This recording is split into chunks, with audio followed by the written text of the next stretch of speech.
Tantor Audio, a division of Recorded Books, presents A Big Surprise for Valentine's Day by Jackie Lau. Narrated by Khristine Rivière. Prologue. Valentine's Day had not gone according to plan. Instead, it had been Amber Wong's worst nightmare. She returned to her apartment only half an hour after she'd left and shimmied out of her little black dress. Then put on some fleece pajamas with penguins. She glanced at the box of donuts he had given her. No sense wasting them. She pulled out the creme brulee donut and took a big bite. The caramelized sugar on top was delicious, but she couldn't fully enjoy it. Her phone rang. She let it ring. When it rang again 2 minutes later, she picked it up. She couldn't avoid this forever.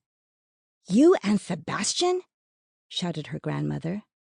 "Yes, Amma. Did his parents call you?" "Just 10 minutes ago. Then I called Zach. He is at Cardinal's for a Valentine's dinner with Joe, and your parents are there too." So everybody already knew. Yep, her worst nightmare. "But I don't understand," Amma said. "Are you still together now? Should I be planning the wedding?" "We were never really together." "Yeah, I do not understand young people these days. Tell me exactly what happened." No way was Amber sharing any of those details. "You are no fun," Amma said in response to Amber's silence. Amber sank onto the couch. Her head throbbed. She just wanted to curl up in a ball and watch baking shows. "You better come for dinner on Sunday," Amma said, "or I will drink 2 piña coladas." Given Amma's last experience with piña coladas, and that time she'd only had one, this was a rather terrifying thought. Amber laughed weakly. "I'll think about it." "You want to get off the phone now and nurse your broken heart?" "My heart isn't broken." Amma sniffed. "We will have a big talk when you come on Sunday." "Maybe, if I come." "You will be there." Amber finally got her grandmother off the phone and curled up in a ball like she wanted. She turned on the television, but she couldn't focus on the show. Instead, she thought back to the day she'd encountered Sebastian for the first time in 9 years. Chapter 1. Several weeks earlier. Amber Wong was the queen of bad boyfriends. She even had a cross-stitch that said so. She took it out of her night table. There was a border of vines and flowers. The letters were blue and purple. Queen of Bad Boyfriends. She'd stitched it in a fit of fury after her last breakup, almost a year ago now. Somehow, she'd ended up dating another guy with a weird fetish for Asian women. You'd think she'd have figured out how to avoid these idiots, but no. She'd also managed to date a few cheaters and had more than her share of general douchebaggery. She'd even dated a guy who'd proclaimed, when he was drunk at a party, that women shouldn't have the right to run for public office, or even vote. Yet these men always seemed normal and well-adjusted to Amber when she first met them. She wasn't sure why her asshole detector was so bad, but it was. Finally, at the age of 25, she'd wised up. After finishing her Queen of Bad Boyfriends cross-stitch, she'd made another. Rule number 1, no dating. She'd hung it above her bed. Amber had followed that rule scrupulously for the past 11 months, and she was proud of herself for that accomplishment. However, there was one serious problem. Sex. She hadn't had sex in a year, and it was really starting to get to her. The toys in her night table saw quite a bit of action, but it wasn't the same as being with an actual human. It was now January 5, and she'd made a New Year's resolution. Have sex without dating.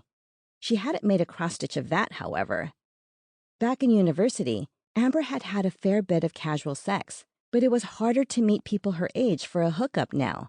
She could try an app, but she'd been putting that off, afraid she'd only end up swiping right on men who were total assholes. At least she wouldn't be dating these assholes, just sleeping with them. Though it would be better to sleep with someone who was a half-decent person. Amber rifled through her night table drawer. She tossed her collection of sex toys on her comforter, followed by her sexy lingerie, which hadn't seen action in a while. And she didn't expect that to change. Sexy lingerie was a relationship sort of thing, not something she'd wear with someone she was just going to fuck a few times. Ah, there it is! Finally, she'd managed to locate her squashed box of condoms. Since with any luck, she'd be having sex in the next couple months, she figured she should start keeping them in her purse again, just in case. She ripped 3 packets off the strip, then noticed the numbers printed on the packets. They'd expired. She let out a rueful chuckle. She hadn't had sex in so long that her condoms had expired. It didn't make sense, though. Condoms were good for a few years, weren't they? It had only been 11 months for her, though she'd stopped using condoms with that guy several months earlier. Maybe she had a newer box. Amber searched through the rest of her night table and came up empty. All right, she needed to get condoms. Best to be prepared, and she was going to the bar with her friends tonight. Perhaps she'd get lucky. Unlikely, but not impossible. It was 3 o'clock, and she wasn't meeting Gloria and Roxanne until 7. She'd run out to the grocery store, which had a pharmacy. Surely they'd stock condoms, and hopefully there would be discounted Christmas chocolate, too. Condoms and chocolate. How wholesome. Amber lived in Stratford, Ontario, home of the Stratford Festival and the Ontario Pork Congress. As the sign said, it had about 30,000 people, so it wasn't huge, but it was much bigger than the town where she'd grown up, Mosquito Bay, which had a population of less than 2,000. Her apartment was nothing special, but fortunately, it was less than a 10-minute walk from the grocery store. She picked up a basket at the entrance and quickly located the Christmas chocolate. She was able to get cheap Santas and reindeer chocolate, plus some truffles. She also managed to find some candy cane ice cream for less than $2. After that, she headed to the family planning section, feeling a little uncomfortable. Even though she was 26 and not at all ashamed of her love for sex, there was just something about buying condoms that made her cheeks turn bright red. It was probably because of what happened the first time she tried to buy condoms. She'd gone to the lone pharmacy in Mosquito Bay, 17 years old and ready to have sex with her first douchebag boyfriend. Thankfully, her father worked at the pharmacy in Ashton Corners, the next town over, and not this pharmacy. But as she was heading to the cashier, her grandmother came in, noticed the box in her hand, and screeched, "Ay-ya! What are you doing?" Ever since, Amber had hated buying condoms. She looked left, then right. No grandmothers or other family members. Excellent. Seeing as her grandmother didn't live in Stratford, it was unlikely, but you could never be too careful. She knelt down and plucked a box of condoms off the shelf. When she stood up, "Ow!" she exclaimed as she knocked into someone who must have been reaching for something above her head. "Sorry, I'm so sorry," said a low voice. She rubbed her head as she turned around. The guy was kind of cute. A stocky East Asian man, her age or a little older, with short hair. Even his frown was appealing. She had a split second to consider that he could help her with her New Year's resolution before she noticed the box of magnums in his hand. Amber couldn't help rolling her eyes. She had 2 boyfriends who'd insisted they need larger than average condoms, but honestly, they were both average size, which was fine. However, with the second boyfriend, the condom had slipped off, and she'd had to take the morning after pill. After that, she'd insisted on normal condoms. But what if this man is actually... Well, whatever. Amber wasn't a size queen. She was the queen of bad boyfriends. More likely, this guy had an inflated ego. And then something truly horrifying came out of his mouth. "Amber Wong? Is that you?" Oh, God. This handsome guy with the box of Magnum condoms knew her. She regarded him closely. There was something familiar about his features. "Sebastian Lam?" she whispered. He nodded. The Lams had been good friends with her family when they were growing up. Sebastian was the same age as her brother, Zach, and they'd been best friends. Yes, someone who'd seen her play hopscotch and belt out tunes with a hairbrush as her microphone had now seen her put a box of condoms in her basket. It seemed wrong. "You've, grown up," he said. "Brilliant observation. I thought you were out west, doing your residency." "I finished." "And now you're working in Stratford?" "Small town about 20 minutes from here. The doctor retired and I took over his practice, but I live in Stratford." Sebastian had always been a good kid. His mother had bragged about him constantly, much to Amber's annoyance. He'd been a great student, excellent piano player, and then he'd gone to med school. Holy shit, when had Mr. Perfect's son gotten so hot? This was wrong. Sebastian should not find Amber Wong so attractive. He did some quick math. She'd be 26 now. He assured himself there was nothing weird about a 30-year-old man lusting after a 26-year-old woman. Perfectly reasonable. But this was Amber, Zach's little sister. The last time he'd seen her, she'd been in high school, and he'd been in university. It was hard to reconcile the woman standing in front of him with the girl he remembered. He'd barely recognized her. Her dark brown hair was in a low ponytail that curled over her shoulder, and her lips were pink and full and lickable.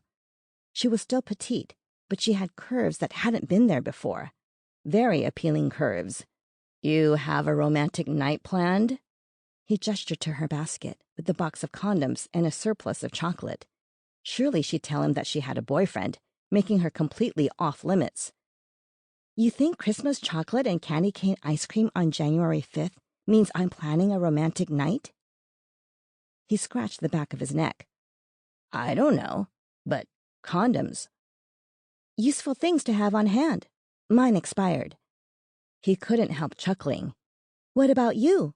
she asked. "What are your condoms for?"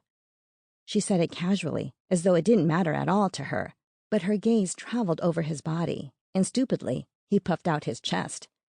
He'd had a girlfriend in Vancouver. They'd been together for a few years. She was doing her residency too, and they hardly saw each other. Then he'd finished and wanted to move back to Ontario, and she hadn't. She was from Toronto, but she'd wanted to stay out there. They'd broken up. Frankly, he hadn't been as hurt as he'd expected, given they'd been together for so long. That was a couple months ago now. He'd figured he wouldn't bother dating again for a while as he got his life settled in Ontario. But when he'd come to the grocery store for his weekly shop, he thought it wouldn't hurt to have condoms on hand. And then he'd run into Amber. Nothing would happen, but it was nice to have her looking at him appreciatively. Sebastian had never gotten vast amounts of attention from women. A little, but not as much as, say, Zach. He was too serious, too quiet, occasionally gruff. Normally, he'd be getting out of this awkward situation as fast as possible. But for some reason, he stayed. Not because she was pleasant to look at, but... Okay, maybe that was the reason.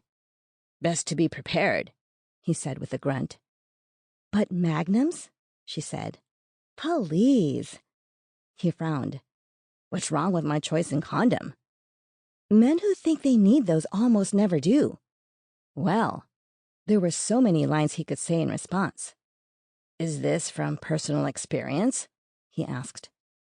"Yes, condoms shouldn't be loose, you know." "Don't worry, I'm aware of that. These fit snugly." Was he flirting with her?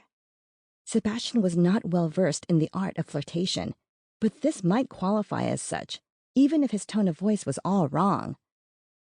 "Right," she said skeptically. That bothered him, not because she assumed he was smaller than he actually was, but because she thought he was dumb enough to not know what kind of condom he needed. He'd first had sex when he was 20, and he'd purchased regular condoms. However, the condom had broken the second time, and after that, he'd invested in some larger ones. He'd had no problems with broken condoms since then, nor had any slipped off. Amber tilted her head and stared at him, as though considering the size of his member, wondering if he was telling the truth. She even licked her lips while looking at his crotch.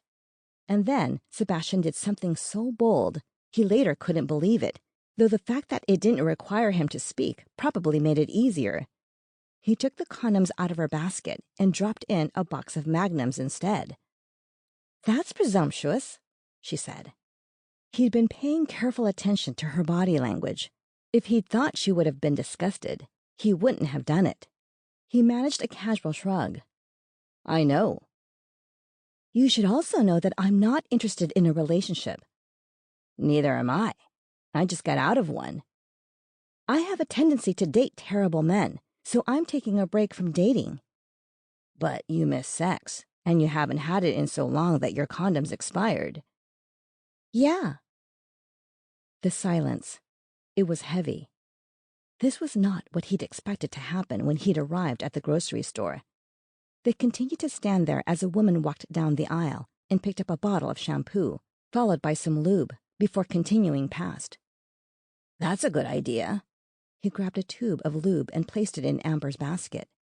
Her cheeks turned a delightful shade of pink, but he could tell she was enjoying this, which was why he was still there, even though he'd known her since she was a small child. But she was grown up now, and she could make her own decisions. You don't think this is a little weird? She asked. It is, he admitted, but he was getting used to the idea. It didn't feel wrong the way it had when he'd first realized who she was. She ran her hand over his bicep, which was covered in a gray sweatshirt. He wasn't wearing anything fancy, but her lips parted and she hummed in appreciation.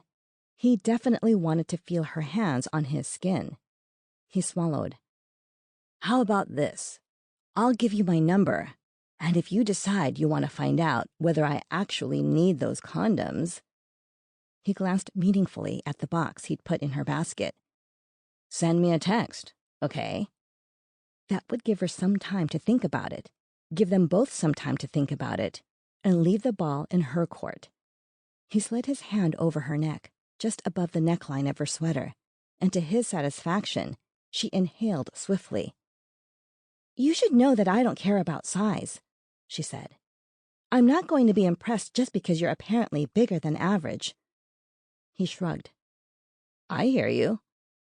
You sound like you don't believe me. Oh, I believe you. I also believe that I have the skills to impress you. Why was he so cocky right now? It wasn't like him. Most men probably thought they were better than average at sex, and it stood to reason that many of the men who thought that actually sucked. But somehow, Sebastian was confident he could make Amber very happy in bed. You know, he said, your ice cream's going to melt if you keep standing there with your mouth hanging open. You want my number before you head to the checkout? She held up her phone, and he entered in his number. Then he strolled toward the fish counter, whistling. It was only when he got there that he realized he didn't need any fish. Chapter 2. Let me get this straight, Gloria said. Your parents are good friends with his parents. You've known him your whole life, and now you're going to fuck him? Amber sighed and had a sip of her beer. Maybe. I don't know. They were at the Tempest, a bar they'd taken to frequently recently. The walls were covered with posters of every production of the Tempest that the Stratford Festival had put on. Amber worked in marketing for the Stratford Festival. It was basically her dream job. When she was younger, she dreamed of being on stage herself. Unfortunately, she couldn't act, or sing, or dance, or play an instrument. She had zero artistic talents whatsoever. Look, Gloria said, I'm not going to tell you not to do this. You've had a long dry spell. But seriously think about it. I can't imagine sleeping with my parents' best friend's son. Dude is an ass. Sebastian isn't an ass, Amber said, which puts him ahead of most of my boyfriends. Until today, you hadn't seen him in years. You don't know that, and you don't have a very good instinct for these things. That's a little harsh. Roxanne piped up from the corner, speaking for the first time in 5 minutes. Roxanne and Gloria were Amber's closest friends, and in the mostly white city of Stratford, the three of them stood out. Roxanne, a black woman with a quiet temperament, was an incredible dancer. She worked part-time at a dance studio. She lived in Waterloo, 40 minutes away, where she and Amber had gone to university, but came to Stratford on a regular basis and crashed on Amber's couch. Gloria, louder and brasher, was third-generation Chinese-Canadian, like Amber, though she wasn't biracial. She currently had a pixie cut and was wearing black fishnets with a short black skirt, black sweater, and bold jewelry. She worked as a costume designer and was a wizard with a sewing machine. Yeah, Amber definitely couldn't approach the talents of her friends, but that was okay. "He doesn't have to be the greatest guy ever," Amber said. "I'm just going to sleep with him, not fall in love." Truth be told, she figured it would be pretty hard for her to fall in love now, after all her shitty experiences. One day she'd try again, but at present, her no-dating rule was firmly in place. A white dude in a trucker hat approached their table. It was clear who his eyes were on. Gloria. "You Japanese or Chinese?" "I'm Canadian, you punk," Gloria said. "Hey, all I did was ask you a question. Can I buy you a drink?" "Nah, I got a girlfriend." The guy smirked. "And she owns a boxing gym, so I'd watch it if I were you." The guy eventually returned to his table of dude bros at the front of the bar. "Bet he has some kind of strange Asian fetish." Gloria shook her head. "Probably thought I'd be sweet and submissive." "Pretty sure you're right," Amber agreed. "I love being able to truthfully say that my girlfriend owns a boxing gym. I'll keep saying it even after we break up." Roxanne's eyebrows drew together. "Are you having problems with Sid?" "Nah, but you never know. We're coming up to the 6-month mark, and my relationships never last more than 6 months. Gloria gestured to Amber's phone. "You got a picture of this guy of yours?" "He's not my guy." Gloria made a dismissive gesture. It took Amber a minute, but she found Sebastian's profile on Facebook. There was a photo of him, unsmiling, with trees and a tent in the background. Gloria looked at it in horror. "What?" Amber said. "He's decent looking, isn't he?" "Tent," Gloria whispered. "Camping. He likes camping." Roxanne shook with laughter. Amber laughed too. Gloria enjoyed playing up her hatred of camping. Amber turned her gaze back to Sebastian's profile picture, and suddenly she imagined that mouth on her neck, where he'd touched her earlier. It would be crazy to date him. The thought of her parents and his parents finding out they were together, that was the definition of hell. But they wouldn't actually be together, and Amber was sure Sebastian was sensible enough not to say anything. In fact, sleeping with Sebastian really was sensible, safer than sleeping with a stranger. And sure, Amber didn't care about size, but she couldn't help being intrigued. Plus, she hadn't felt chemistry like that with a guy in a while.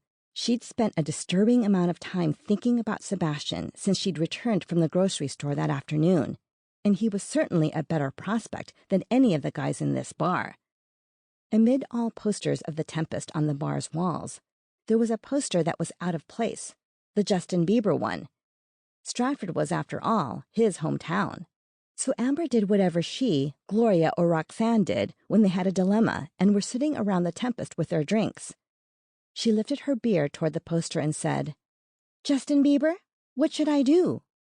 But she was already pretty sure of what she wanted. On Sunday evenings, Amber sometimes went to Mosquito Bay to have dinner with her family. But this morning, she decided that she wasn't up for the hour-long drive and would prefer to spend the time doing other things.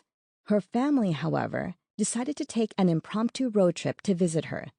At 11 o'clock that morning, her parents and grandparents barreled into her apartment. Amber's mother, Rosemary, was white, and her father, Stuart, was Chinese. Her paternal grandparents lived in Mosquito Bay, a few streets over from their son.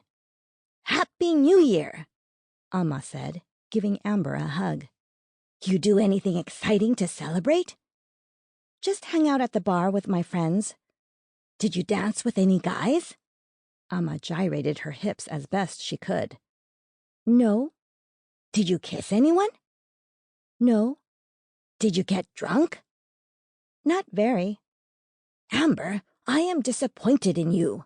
You are supposed to be living an exciting life." Amber had been the wild child in high school, to the exasperation of her family. Her brother Greg, 8 years older than her, was the polar opposite of wild, which had set certain expectations for the rest of them. Nick's wild years had come later, once he was in Toronto. Frankly, Amber didn't think she'd been all that different from Zach in high school, but she was the baby of the family, and the only girl, and anything she did seemed to worry her family more.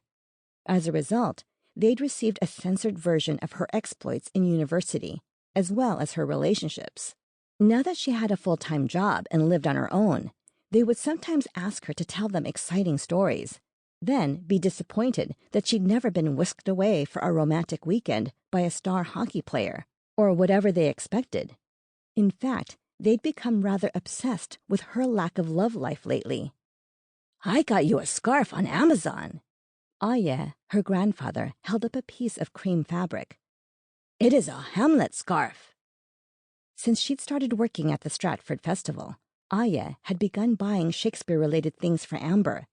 As a Christmas present this year, he'd gotten her salt and pepper shakers with Shakespeare's face on them. "Thanks, Aya." Amber wasn't sure if a scarf with quotes from a Shakespearean tragedy would go with any of her outfits, but she'd make a point of wearing it at a family gathering this year.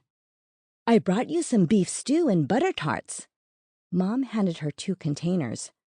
"I made you coconut lemon squares." Amma raised her hand in the air.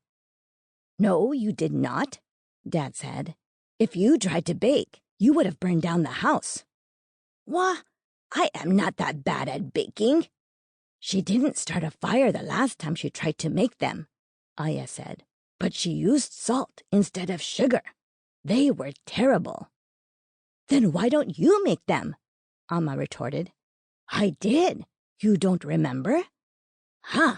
You probably ate them all and didn't leave any for your poor wife." "You have a bad memory." Her grandparents continued to bicker until they were all sitting around Amber's small dining room table with cups of tea. An hour and a half later, her family was out the door, and Amber collapsed onto her couch. She enjoyed seeing her family, but she often felt like she needed a relaxing afternoon at the spa afterward. Alas, that wasn't in her budget.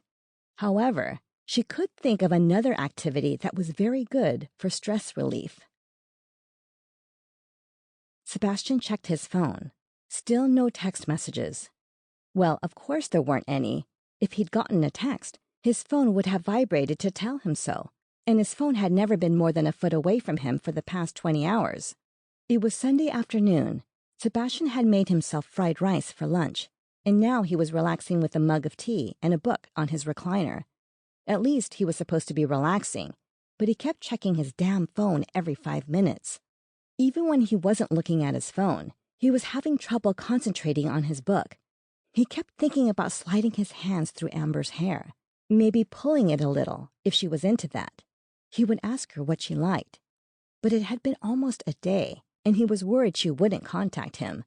And that was fair. They'd known each other since childhood, and it was a little awkward, he understood.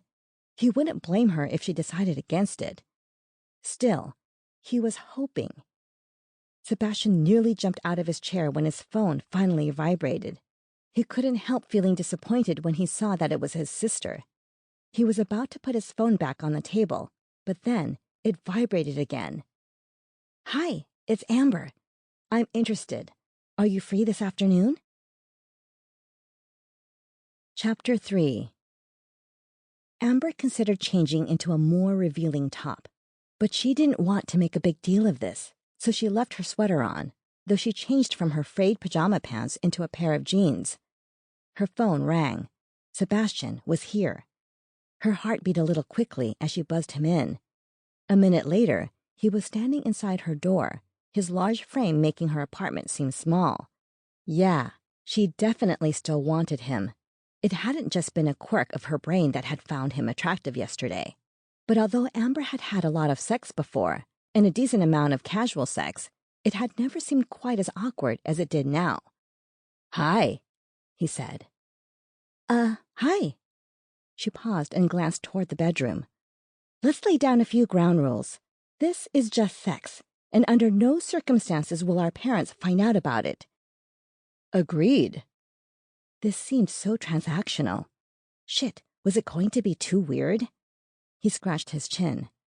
"Is there anything in particular you like or don't like? Any boundaries I shouldn't cross?" She wouldn't wear sexy lingerie for him, but she didn't think he'd expect that anyway. "Off the top of my head? No. she said. Sample complete. Ready to continue?